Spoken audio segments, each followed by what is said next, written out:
we hear this tremendous roar overhead, and everybody's looking around by the tall buildings. You really can't see where it's coming from. I looked up and I said to myself, where's he going? Nobody flies this low over Manhattan. All the guys just were looking up at it, and I'll never forget with their bodies, every one of them was trying to control the plane with their bodies. They were trying to, you know, they seen it and they were trying to steer it with their bodies. It's one thing I'll never forget.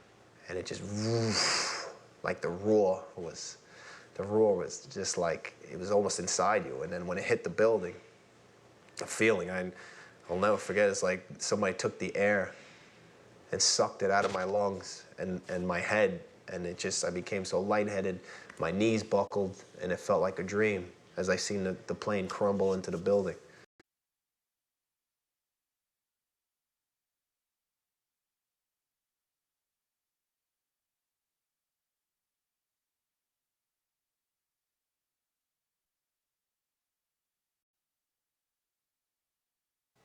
I heard a loud boom.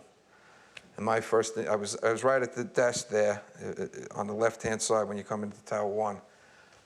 And I walked out, you know, I didn't go out. I walked to where all the doorway was, the glass were broken, and I looked out, and I seen in the building across the street, I seen the shadow coming, I seen just the shadow in the building across the street coming down. And with that, I thought it was one, so I didn't want to run out. So I just turned around, run, and we all started running in.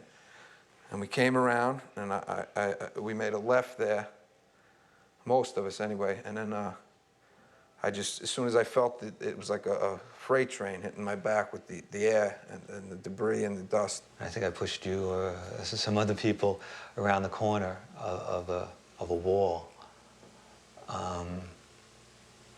And at that point, the whole lobby area and the area that we were in went black, to the point you couldn't see the hand in front of your face. Our whole building just started shaking, like violently, like even like being on a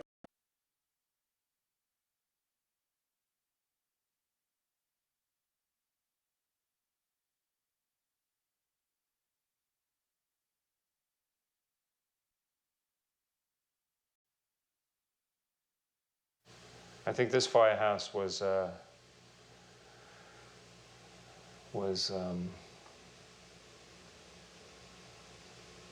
we felt pretty lucky here because we didn't lose anybody. So I think all the guys here felt, you know, that they wanted to get down there and try to find somebody. And if you could have found one person, you know, that was well worth it. You know what I'm saying? That was the driving force to this day, you know. So many weeks later, that, you know, if you had the hope of one person being alive down there, you wanted to go find them. Whatever risk you were putting yourself at, you know, you wanted to come up with one person. You know, just say, hey, look who we found. And guys were putting themselves in pretty precarious spots. These guys don't know if there's something else planned. They didn't know the bridges were going to blow up. You know, everybody had the same fears. These guys, I had the fear of not getting home to hug my kids. These guys left home to come here to make sure that we were strong enough to do what we had to do. So that was very touching, to, you know, to see that people, you couldn't keep them away.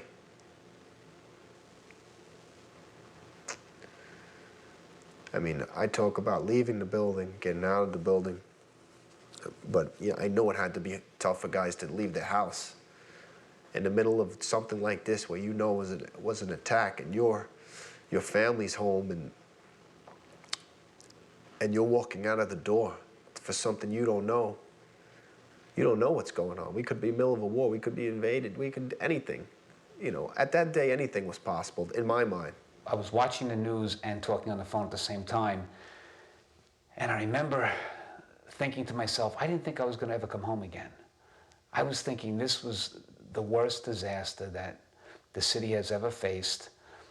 All my friends were dead. In my mind, they were all dead. There was no one going to survive something like this. And I knew I had to go in there and help. I had to dig these guys out, not knowing if there was going to be another collapse, another bomb, another explosion, or whatever it was.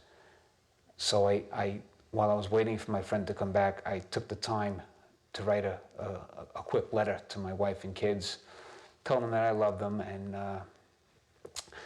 basically saying goodbye, because I didn't think I was coming home anymore. So I wrote this letter saying goodbye to my wife and kids, and then my son walked through the door. So I hid the letter off to the side, and there were tears in his eyes, and he pleaded with me not to go back.